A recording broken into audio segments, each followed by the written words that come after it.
Thank you, Mr. President. I've been thinking a lot over the past few weeks about the social contract that binds us all together. We all pay taxes, we all live in communities, and when one of your neighbor's house is on fire, there is the understanding that all of the resources in that moment are going to go to put that fire out, that you will stand there and call for help for your neighbor, regardless of who they are. I've also been moved by constituents who have asked me to be louder. And I will be the first to admit sometimes it is uncomfortable when you don't know what to say. When you think to yourself, these aren't my issues, I don't know how to step into this space, but people need us. Over the past month, the Black community has told us our house is on fire. They have told us that racism is a public health crisis. They have said our people are being killed in the streets. Please help us. But this body has chosen to turn a blind eye and not even stand up and point out that our friends' and neighbors' house is on fire.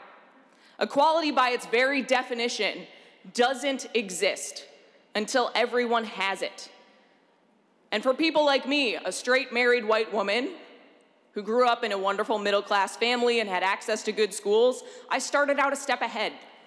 And that's not something to be ashamed of, but it is something to acknowledge and to understand as we move into the world.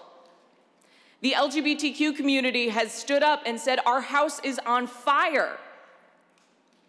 But some in this body are choosing to look the other way. Their house is on fire, and they are asking us first just to see it and to call for help and to ask that the resources go to put that house out. You may not know them, but it's their house. And every time you refuse to stand up and call for help and send the resources, you are saying that it is okay that their house burns to the ground. And I hope we remember that when our house is on fire and we need help. And I'd like my remarks printed in the journal.